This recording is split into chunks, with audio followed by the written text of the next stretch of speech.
Hello students, कैसे हैं आप लोग? I hope you all are doing very fine और आप लोगों की नीट की तैयारी बहुत ही अच्छी चल रही होगी। आज उसी तैयारी में हम लोग एक बहुत अच्छे से तैयार करने जा रहे हैं नया टॉपिक, जिसका नाम है ग्लाइकोलाइसिस। ये ग्लाइकोलाइसिस हमारा बिलोंग करता है रेस्पिरेशन इन प्लांट्स से। ओके, नाउ सबसे पहले थोड़ा सा इंट्रोडक्शन जरूरी है टॉपिक के लिए। रेस्पिरेशन एंड ब्रीदिंग सारे ऑर्गेनिजम्स में चलती है। हालांकि हम बचपन से सिर्फ और सिर्फ फोटोसिंथेसिस पे ध्यान देते आए हैं प्लांट्स में, बट इसका मतलब ये नहीं है कि उसमें रेस्पिरेशन और ब्रीदिंग नहीं चलती है। ब्रीदिंग का मतलब होता है exchange of gases, inhalation and exhalation, और वहीं पे फोटोसिंथेसिस क्या करती है? ऑक्सीजन इवॉल्व और कार्बन डाई यूज। और रेस्पिरेशन क्या करती है? ऑक्सीजन का utilization to break down food and convert it into energy, right. अब यहीं पर बच्चे कंफ्यूज हो जाते हैं कि प्लांट्स जो हैं वो ऑक्सीजन इवॉल्व तो करते हैं बट इनहेल नहीं करते हैं। आई मीन टू से वो ऑक्सीजन का यूटिलाइज नहीं कर रहे हैं। तो ये बिल्कुल गलत कॉन्सेप्ट है। ऑक्सीजन का यूटिलाइजेशन भी होता है और ऑक्सीजन का इवोल्यूशन भी होता है, बट क्योंकि दोनों के क्वांटिटी में बहुत ज्यादा अंतर है, इस वजह से हम लोग बचपन से सिर्फ और सिर्फ फोटोसिंथेसिस पढ़ते आए हैं और हमारे लिए यूज भी उसी का है, राइट। तो प्लांट्स जो हैं वो फोटोसिंथेसिस के टाइम पे ऑक्सीजन ज्यादा इवॉल्व करते हैं और यूटिलाइजेशन थोड़ा कम करते हैं। ओके, चलिए, अब रेस्पिरेशन हमें क्लियर हो चुका है। रेस्पिरेशन के बाद आते हैं कि ये रेस्पिरेशन का प्रोसेस जो होता है, जब हम कहते हैं कि ये एनर्जी बनाने का प्रोसेस है, तो ये एनर्जी बनाने का प्रोसेस चलता कैसे है? चलिए, तो एनर्जी बनाने का प्रोसेस हम एकदम से बोल देते हैं कि एनर्जी बन रही है, फूड का ब्रेकडाउन हो रहा है, एनर्जी बन रही है, बट ये एक बहुत ही लंबा प्रोसेस होता है। ये मल्टी स्टेप प्रोसेस है जिसमें हम बहुत सारे एंजाइम्स यूज करते हैं, ठीक है। एक मल्टी स्टेप प्रोसेस है, धीरे धीरे करके जो फूड होता है वो ब्रेक डाउन होता है और उसमें हम हर स्टेप में कोई ना कोई एंजाइम यूज कर रहे होते हैं। ओके, नाउ ये जो स्टेप है पूरा का पूरा रेस्पिरेशन, ये दो तरीके का हो सकता है, एरोबिक एंड एनएरोबिक। एरोबिक मतलब ऑक्सीजन की प्रेजेंस में, जिसमें कि सबसे ज्यादा एनर्जी निकलती है, और एनएरोबिक जिसमें कम एनर्जी निकलती है, बहुत ही कम एनर्जी निकलती है, और ये ऑक्सीजन की एब्सेंस में होता है। ओके, यहां पर हम लोग आज करने जा रहे हैं ग्लाइकोलाइसिस, और ग्लाइकोलाइसिस रेस्पिरेशन का पहला पाथवे है। रेस्पिरेशन में हम टोटल 3 पाथवेज देखते हैं। सबसे पहले बेसिकली एरोबिक में 3 पाथवेज देखते हैं हम लोग। सबसे पहले ग्लाइकोलाइसिस, उसके बाद क्रेब्स साइकिल, एंड लास्ट में हम लोग देखते हैं ईटीसी। तो हमें आज ग्लाइकोलाइसिस करना है, और ग्लाइकोलाइसिस के बारे में एक बहुत प्यारी बात कि वो एरोबिक और एनएरोबिक दोनों ही रेस्पिरेशंस में पहला स्टेप होती है। चलिए, तो ये तो था इंट्रोडक्शन कि हम लोग क्या करने जा रहे हैं, उसके बारे में थोड़ा सा बताया गया। अब पढ़ते हैं ग्लाइकोलाइसिस को डिटेल।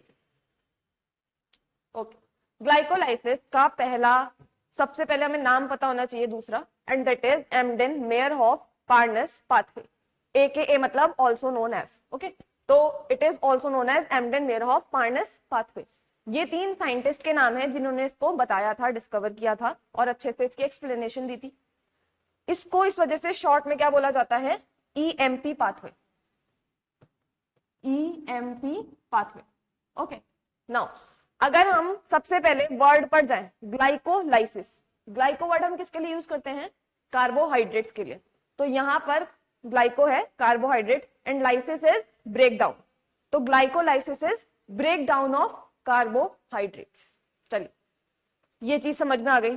नेक्स्ट पॉइंट देखते हैं, दैट यहां पर लिखा हुआ है universal. Glycolysis is universal pathway, मतलब कि ये सारे ऑर्गेनिजम्स में होती है, प्रेजेंट इन ऑल ऑर्गेनिजम्स।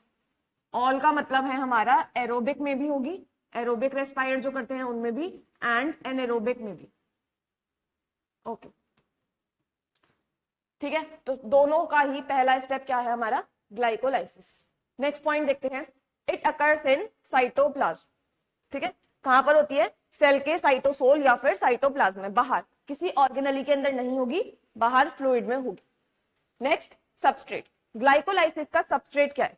देखिए, ध्यान से इस पॉइंट को याद रखेंगे कि जब हमसे पूछा जाए रेस्पायरेटरी सबस्ट्रेट, तो रेस्पायरेटरी सबस्ट्रेट बहुत सारी चीजें हो सकती हैं, जैसे कि आपके कार्बोहाइड्रेट्स हो सकते हैं, फैट हो सकता है, प्रोटीन हो सकता है, ऑर्गेनिक एसिड्स हो सकते हैं, बट यहां पर है ग्लाइकोलाइसिस, और ग्लाइकोलाइसिस का सबस्ट्रेट ओनली वन, जो कि है हमारा ग्लूकोज। स्टार्ट कहां से होगी पाथवे? ग्लूकोज। अब आप सोचेंगे कि प्लांट्स जो होते हैं वो तो सुक्रोज भी लेते हैं, ठीक है, और ट्रांसपोर्टेशन के लिए सुक्रोज भी है, स्टार्च भी है, तो स्टार्च तो हम लोग ब्रेक डाउन कर लेंगे, ठीक है, अमाइलेज यूज किया, ब्रेक डाउन हुआ, हमें ग्लूकोज मिल गया। बट सुक्रेज का क्या? सुक्रेज से तो हमें दो शुगर्स मिलती हैं, दो मोनोसेक्राइड्स मिलते हैं, ग्लूकोज और फ्रक्टोज। तो ग्लूकोज तो डायरेक्ट एंटर कर सकता है, साथ ही साथ फ्रक्टोज भी डायरेक्ट एंट्री मारेगा। कहां मारेगा, कैसे मारेगा, वो हम अभी देखेंगे, ठीक। तो सबस्ट्रेट क्या है? Glucose. Next, glycolysis is partial oxidation. इसके लिए, इस पॉइंट के लिए हम लोगों को दोनों वर्ड्स का मतलब पता होना चाहिए। सबसे पहले पार्शियल। पार्शियल मतलब होता है आधा अधूरा, राइट, आधा। ऑक्सीडेशन का क्या मतलब है? ऑक्सीडेशन का मतलब होता है ऑक्सीजन का आना, एडिशन ऑफ ऑक्सीजन। अब मैं हमेशा स्टूडेंट्स को ये बताती हूँ, बायो पढ़ते हुए जब भी ऑक्सीडेशन और रिडक्शन हम पढ़ेंगे तो हमें ऑक्सीजन को थोड़ी देर के लिए भूल जाना। क्यों? क्योंकि हमारा मेन फोकस होता है हाइड्रोजन और इलेक्ट्रॉन्स पे। तो उसके हिसाब से ऑक्सीडेशन का मतलब होता है removal of electrons and hydrogen, and reduction मतलब एडिशन। इसका मतलब रिडक्शन में हमेशा कोई चीज बनेगी बायोलॉजिकल सिस्टम में और ऑक्सीडेशन में टूटेगी। तो यहां पर क्या टूटता है? ग्लूकोज। तो पार्शियल ऑक्सीडेशन मतलब कि ग्लूकोज जो है वो आधा टूटेगा। अच्छा, ऑक्सीडेशन का यहां जल्दी से इस वजह से मतलब लिख देते हैं ताकि हमेशा याद रहे हमें कि इट इज ब्रेक डाउन, किसी चीज का ब्रेक डाउन होगा। अब पार्शियल का मतलब यहाँ पर एक इक्वेशन से डिनोट कर देते हैं हम लोग। इस साइकिल में ये जो इस पाथवे में जो ग्लूकोज है हमारा, ये कितने मॉलिक्यूल्स का होता है? 6 कार्बन का होता है ये एक मॉलिक्यूल, ठीक है, 6 कार्बन का है ये जो 6 कार्बन का मॉलिक्यूल है ये पाइरुवेट में टूटता है। इसका जो लास्ट प्रोडक्ट होता है वो होता है पाइरुवेट या फिर पाइरुविक एसिड, दोनों एक ही चीज है। तो ये जो पाइरुवेट है ये 3 कार्बन का होता है, 3 कार्बन इसका। अब हम देख रहे हैं कि एक 6 का है और एक 3 का है, मतलब कि ये कितने बना रहा होगा? Total 2, right. तो ये 2 मॉलिक्यूल्स ऑफ पाइरुवेट हमें लास्ट में मिलते हैं। अब क्योंकि आप देख रहे हैं कि 6 बॉन्ड्स थे, राइट, ग्लूकोज के अगर 6 कार्बन है तो वहां पर हर एक कार्बन के बीच में बॉन्ड है, वो हर बॉन्ड नहीं टूट रहा है। यहाँ पर हर एक बॉन्ड नहीं टूट रहा है, बल्कि सिर्फ और सिर्फ ऐसे समझ सकते हैं कि एक बीच का बॉन्ड टूट रहा है, एक ही बॉन्ड टूट रहा है, और उस बॉन्ड से हमें जो एनर्जी मिलेगी वो ग्लाइकोलाइसिस में मिलती है।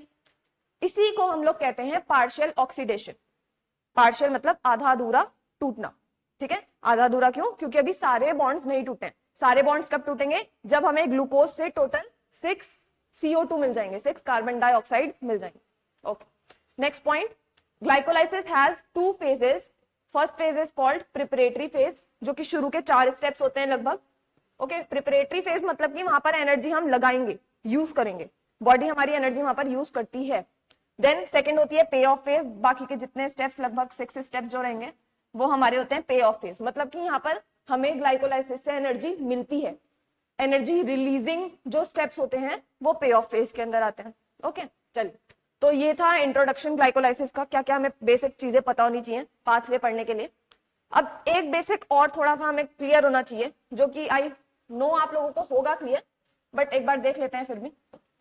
देखिए, सबसे पहले एक मॉलिक्यूल आता है जिसका नाम है एटीपी, एडिनोसिन ट्राइफॉस्फेट। एडीपी किससे बनता है?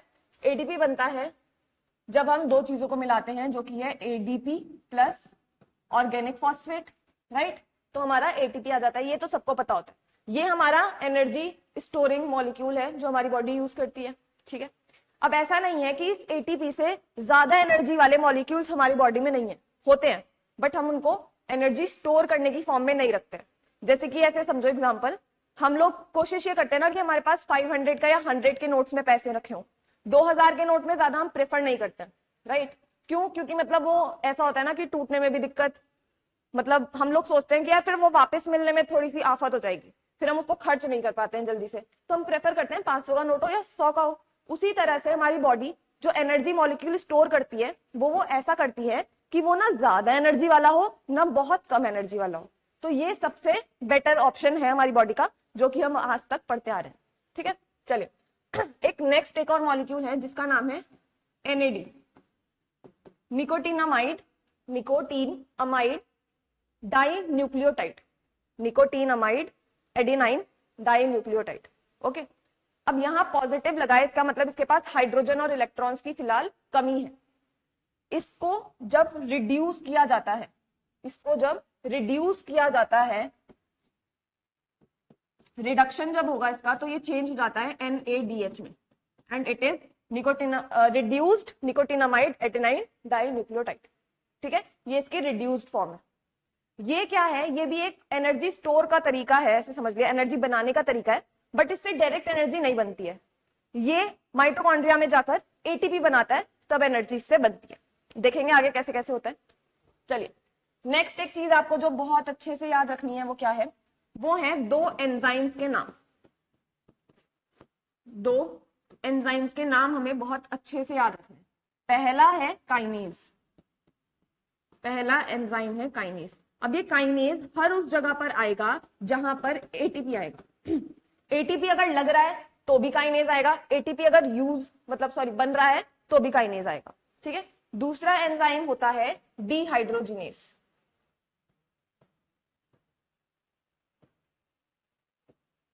डिहाइड्रोजिनेज हर उस जगह पर आएगा जहां पर NADH बनेगा या फिर टूटेगा। सेम काइनेज जैसे एटीपी की तरफ आता है, उसी तरह से डिहाइड्रोजिनेज वहां आएगा जहां NADH बन रहा होगा या टूट रहा होगा। ठीक है, आई होप ये दो एंजाइम्स आप बहुत अच्छे से याद कर लेंगे। मतलब ये विदाउट एक्सेप्शन होता है, जहां जहां एटीपी बन रहा होगा या टूट रहा होगा वहां वहां काइनेज एंजाइम यूज होगा ही होगा। एक चीज और, जहां जहां काइनेज एंजाइम यूज होता है वहां वहां उसका एक कोफैक्टर आता है, और इसका जो कोफैक्टर होता है वो इसके लिए बहुत जरूरी है, जैसे हमने एंजाइम्स में देखा हुआ है। एंड इसका कोफैक्टर है Mg आयन। ये कोफैक्टर इसके साथ जरूर हर जगह पर चलता है ताकि ये वर्क कर सके। ओके, अब हम एकदम रेडी हैं अपनी ग्लाइकोलाइसिस को पढ़ने के लिए। देखते हैं, चलिए तो ये है हमारा पाथवे, जल्दी से देखते हैं इसे। सबसे पहले हमारा सबस्ट्रेट क्या है, ग्लूकोज। अब ये जो ग्लूकोज है इसमें फॉस्फेट का हम एडिशन करेंगे। फॉस्फेट आएगा कहां से, फॉस्फेट आएगा हमारा, ऐसे समझ लीजिए, एटीपी तोड़ के। फॉस्फेट लगाने में भी एनर्जी लगती है। फॉस्फेट लगाने में, कहीं पर अगर हमें फॉस्फेट जोड़ना होगा तो फॉस्फेट के बॉन्ड में ही तो होती है ना एटीपीज में एनर्जी, तो वो फॉस्फेट का बॉन्ड जहां जहां भी अगर हमें जोड़ना पड़ेगा तो वहां वहां एनर्जी लगेगी।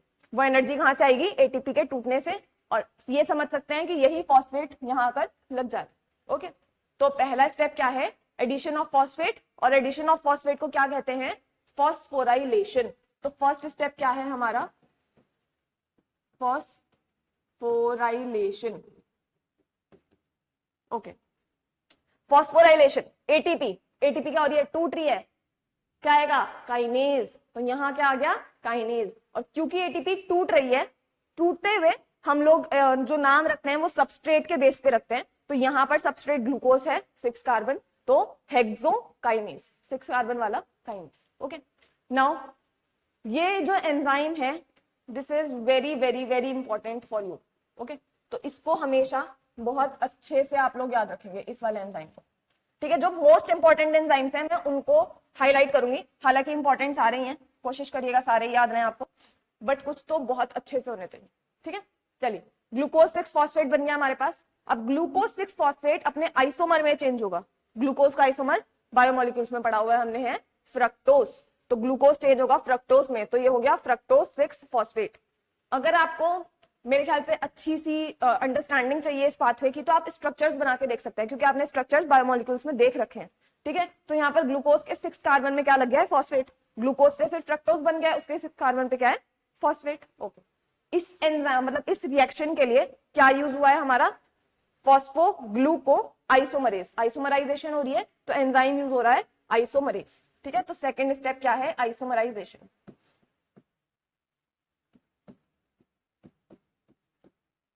नाउ जो फर्स्ट स्टेप था वो हमारा इरिवर्सिबल है, यूनिडायरेक्शनल है, सिर्फ और सिर्फ आगे बढ़ेगा। पर जो सेकंड स्टेप है आइसोमराइजेशन का स्टेप है, ये बाई डायरेक्शनल है, ये आगे पीछे दोनों तरफ जा सकता है। ओके, जब जब जरूरत पड़ेगी पाथवे को वो उस हिसाब से अपने हिसाब से ले जा सकता है। Now third step fructose 6 phosphate से बनेगा फ्रक्टोज 1,6 बिसफॉस्फेट। मतलब कि यहाँ पर एक फॉस्फेट का और एडिशन हो रहा है, एनर्जी चाहिए, फॉस्फेट चाहिए, वापस से एटीपी टूटेगा, एडीपी और इनऑर्गेनिक फॉस्फेट बनाएगा, और वो फॉस्फेट कहाँ चिपक जा रहा है हमारा, फ्रक्टोज के ऊपर। नाउ सोचने वाली जो आपको बात है, जो आपको याद रखनी है, आई होप केमिस्ट्री में आप लोगों ने पढ़ रखी होगी, फिर भी बिसफॉस्फेट और डाइफॉस्फेट दोनों में अंतर है।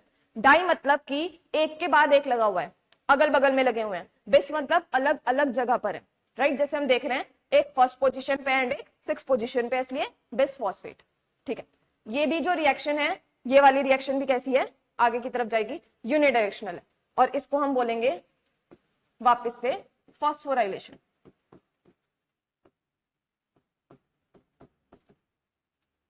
नाउ फ्रक्टोज 1,6 बिसफॉस्फेट जो है, अब उसके टूटने की बारी आई, ये थोड़ा अनस्टेबल जाएगा, अब ये टूटेगा। टूटेगा कहां से, एकदम बीच से। फ्रक्टोज जो है 6 कार्बन का है, राइट, अब वो बीच से थर्ड कार्बन वाले बॉन्ड से एकदम ब्रेक हो जाएगा, दो मॉलिक्यूल्स बनाएगा। देखिए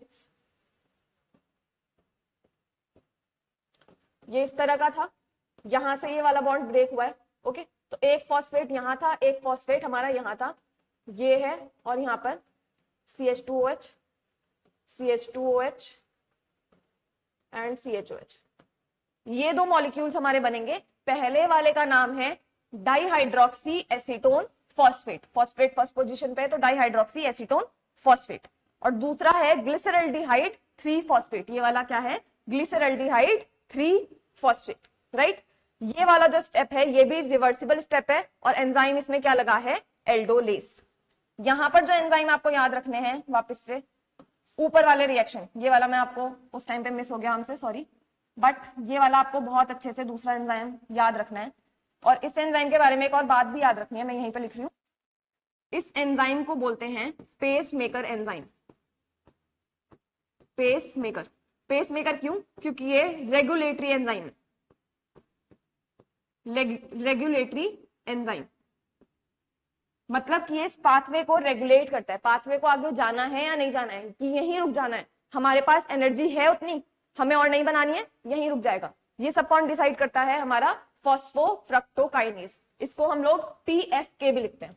क्या लिखते हैं इसको हम लोग, PFK, फॉस्फोफ्रक्टोकाइनेज, ओके। एल्डोलेस क्या करवा रहा है, ब्रेक डाउन, स्प्लिटिंग करा रहा है, तो हमारा नेक्स्ट स्टेप क्या है, स्प्लिटिंग। ये वाला स्टेप हमारा फोर्थ स्टेप है, स्प्लिटिंग।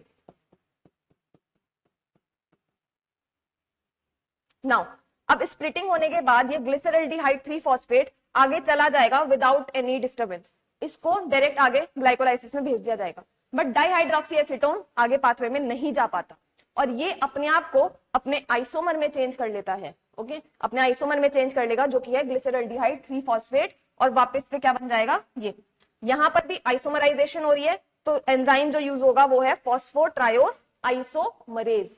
तो नेक्स्ट फिफ्थ स्टेप क्या है हमारा, आइसोमराइजेशन। आइसोमराइजेशन, यहां पर भी आइसोमराइजेशन हो रही है। अब हमारे पास कितने ग्लिसरल्डिहाइड 3 फॉस्फेट हो गए हैं, टोटल 2, ठीक है, टोटल एक 1 ये और एक ये। चलिए यहां तक इसमें आप देख सकते हैं कि ये दोनों आइसोमर्स हैं, ओके, आप स्ट्रक्चर बनाकर खुद से आप ये देख सकते हैं कि ये दोनों आपस में आइसोमर्स हैं। नाउ हमारे पास क्या है, 2 ग्लिसरल्डिहाइड 3 फॉस्फेट। नेक्स्ट देखते हैं क्या होता है। अब जितनी भी रिएक्शन होगी, क्योंकि हमारे पास 2 मॉलिक्यूल्स हैं, 3 कार्बन क्या कहते हैं, एक शुगर के, सॉरी शुगर के नहीं, एल्डिहाइड के, तो यहां पर हम लोग जब भी कोई भी रिएक्शन लिखेंगे, जब भी कोई चीज बनेगी, हम लोग क्या लिखेंगे, मल्टीप्लाई बाय 2, हर चीज अब 2 बार होगी, ओके। चलिए तो 2 बार, तो 2 हमें क्या मिल चुके हैं, ग्लिसरल्डिहाइड 3 फॉस्फेट। ग्लिसरल्डिहाइड 3 फॉस्फेट अब बनाएगा 1,3 बिसफॉस्फोग्लिसरेट एसिड बनाएगा, ओके, इसको 1,3 बिसफॉस्फोग्लिसरेट एसिड भी बोल सकते हैं हम लोग। यहां पर ये बनते हुए ऑक्सीडेशन हो रही है, यहां पर ऑक्सीडेशन हो रही है, टूट रहा है। ये जब टूटेगा तो हाइड्रोजन्स और इलेक्ट्रॉन्स निकलेंगे, और जैसे ही वो इलेक्ट्रॉन्स निकलेंगे कहानी में आ जाएगा NAD पॉजिटिव। क्यों, इलेक्ट्रॉन्स को ग्रैब करने, अपने आप को रिड्यूस करने, और रिड्यूस हो जाएगा NADH में, ठीक है। अब यहां पे 2 क्यों लिखा हुआ है, बिकॉज 2 बार होगी पूरी पूरी प्रोसेस, अभी मैंने बताया, तो इस वजह से 2 NAD 2 NADH बनाएंगे, ठीक है। यहां पर NAD बन रहा है, क्या लिखा था हमने शुरू में, कौन सा एंजाइम आएगा, डिहाइड्रोजिनेस, और क्योंकि बन रहा है हम लोग सबस्ट्रेट का नाम लगा देंगे ग्लिसरल्डिहाइड 3 फॉस्फो डिहाइड्रोजिनेस, ठीक है, ओके। इस वाले स्टेप को हम लोग बोलते हैं, ये था हमारा 6th स्टेप। 6th स्टेप को हम बोलेंगे oxidative, oxidative phosphorylation. Oxidative phosphorylation का मतलब यहाँ पर जो फॉस्फोराइलेशन हुई है इससे एक ऐसा प्रोडक्ट बना है जो हम आगे ईटीसी में यूज करेंगे। ओके, आगे हमारी जो लास्ट साइकिल चलती है जिसमें हम एनर्जी बनाते हैं वहां पर हम इस NADH को यूज करते हैं ऑक्सीजन की प्रेजेंस में, दैट इज ऑक्सीडेटिव फॉस्फोराइलेशन। ठीक है, अब यहाँ पर 1,3 बिसफॉस्फोग्लिसरेट बना है। आप लोगों को मैंने अभी बताया था एटीपी से हायर एनर्जी मॉलिक्यूल्स हमारी बॉडी में कुछ बनते हैं, उनमें से एक है ये, इसके पास बहुत ज्यादा एनर्जी होती है। ओके, तो जब भी ये मॉलिक्यूल टूटेगा अपने से एनर्जी निकालेगा। हमने इसको तोड़ा, इसका एक फॉस्फेट हटाया। ओके, 1,3 बिसफॉस्फेट था, हमने फर्स्ट वाला फॉस्फेट हटा दिया, क्या बना 3 फॉस्फोग्लिसरेट। एनर्जी निकली, फॉस्फेट निकला, क्या बन गया दोनों मिला के एडीपी प्लस फॉस्फेट मिलाए हमने और बन गया एटीपी। 2 बार चलेगी साइकिल इसलिए 2 एटीपी। ठीक है, एटीपी बन रहा है, एंजाइम कौन सा आएगा, काइनेज। तो यहां पर आ गया हमारा काइनेज, फॉस्फोग्लिसरेट काइनेज। तो 2 एंजाइम ये भी इंपॉर्टेंट है हमारे लिए। पहला तो ये वाला एंड नेक्स्ट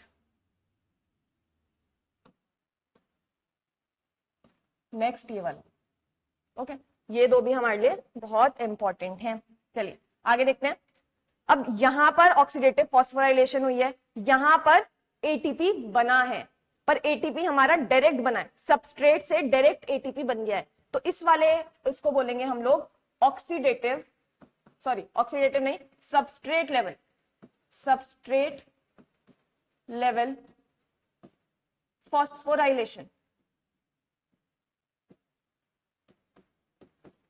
क्योंकि यहां डायरेक्ट हमारा सबस्ट्रेट से बन रहा है, यहां पर हमें ईटीसी में जाना पड़ेगा तब एटीपी बनेगी, तब फॉस्फोराइलेशन होगी, बट यहां पर डायरेक्ट हो रही है। ठीक है, इसलिए सबस्ट्रेट लेवल और वो वाला ऑक्सीडेटिव फॉस्फोराइलेशन।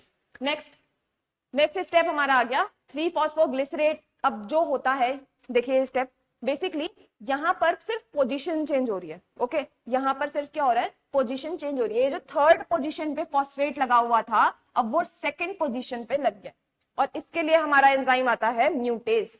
इसके लिए भी क्वेश्चन आ जाता है कि शिफ्टिंग के लिए, फॉस्फेट की शिफ्टिंग के लिए कौन सा एंजाइम यूज करते हैं, इसलिए मैं इसको अलग से यहाँ पर मार्क लगा रही हूँ कि ये वाला भी आपको याद रहना चाहिए। म्यूटेज जो है वो शिफ्टिंग कराता है। ओके, तो नेक्स्ट है स्टेप हमारा शिफ्टिंग। 8th स्टेप हमारा क्या आ गया, शिफ्ट। नाउ 2 फॉस्फोग्लिसरेट से अब बना है फॉस्फोइनॉल पाइरुवेट। 2 फॉस्फोग्लिसरेट, ऊपर हमारा COO, नेक्स्ट हमारा यहां पर फॉस्फेट लगा हुआ है एंड यहां पर हमारा था CH2OH। ओके, यहां पर वैलेंसी पूरी हो जाएगी कार्बन की, मतलब आप लोग कर लेंगे अपने हिसाब से। ठीक है, अब यहां पर होता ये है जब 2 पे फॉस्फेट लगा हुआ है, इस 2 का फॉस्फेट यहां से, अच्छा इसको ऐसे करके दिखाती हूं मैं आप लोग को, ये है OH H एंड H। यहां से अब क्या होता है, इससे H और इस वाले से OH रिमूव हो जाता है, राइट। H2O वाटर का एक मॉलिक्यूल यहां पर रिमूव हो जाता है। 2 इसलिए सारी रिएक्शंस मल्टीप्लाई बाय 2 चल रही है क्योंकि हमारे पास ऊपर 2 मॉलिक्यूल्स है। ठीक है, तो यहां पर वाटर के 2 मॉलिक्यूल निकल जाएंगे हमारे, वाटर के 2 मॉलिक्यूल निकलेंगे तो यहां पर डबल बॉन्ड क्रिएट हो जाएगा। मैं इसको ऐसे दिखा देती हूँ, यहां पर O से जुड़ा हुआ होगा, ऑर्गेनिक फॉस्फेट है। ओके, मैं पूरा नहीं लिख रही हूँ यहाँ पर, ये हो जाएगा आपका CH3।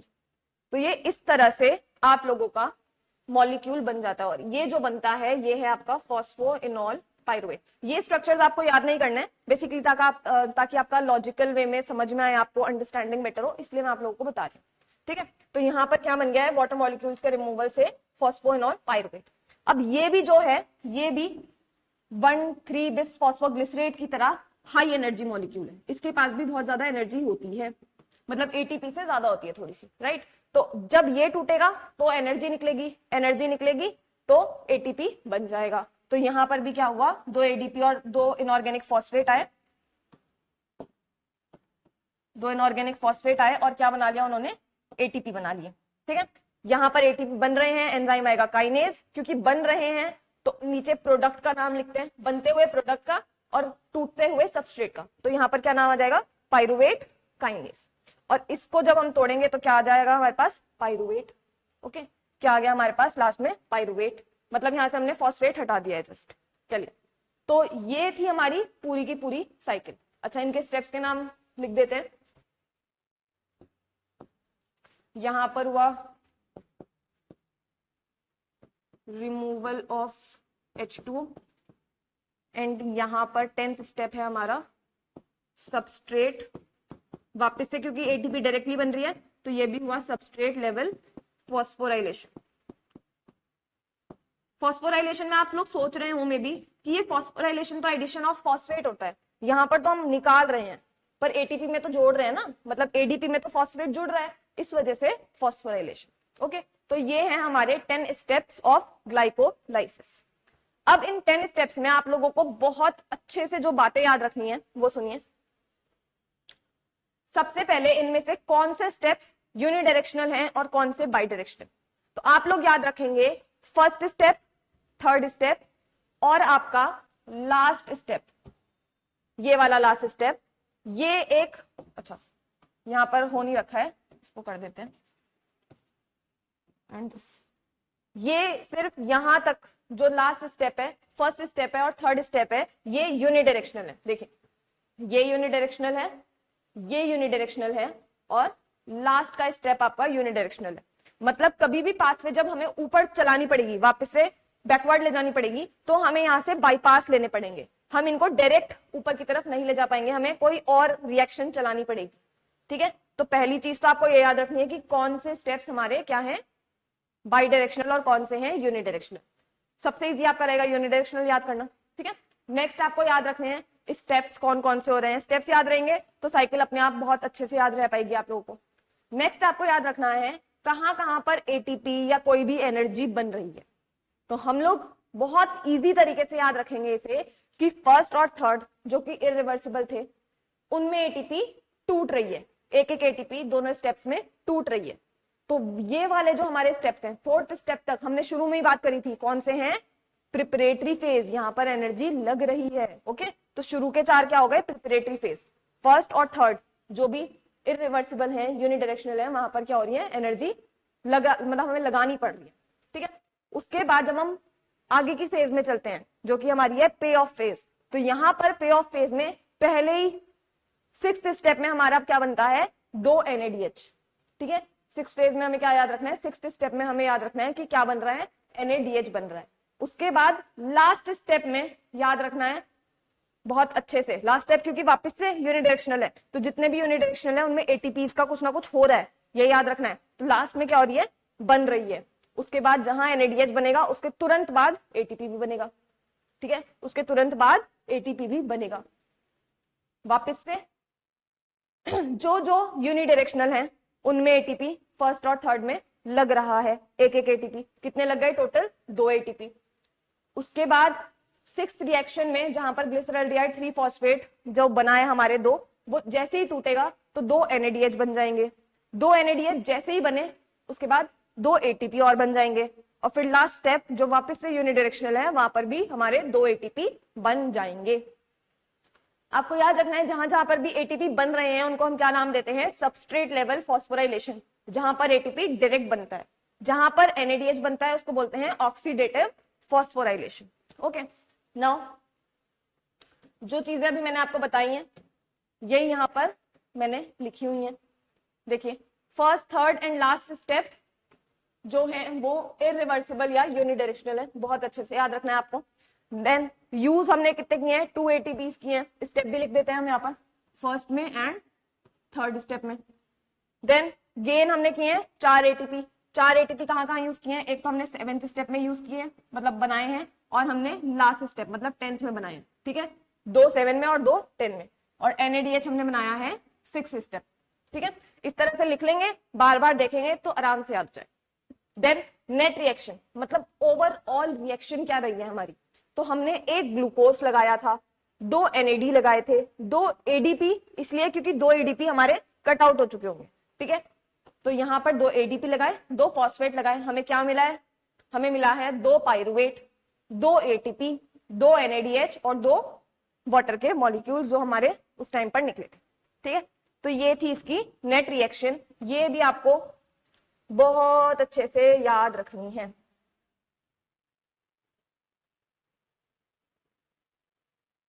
ये रिएक्शन भी हम बहुत अच्छे से याद रखेंगे। ओके, तो हमारी ग्लाइकोलाइसिस हो गई है कंप्लीट। आई होप आप लोगों को बहुत अच्छे से समझ में आई होगी। If you like and understand the video, please subscribe our channel and like for more such videos. Thank you.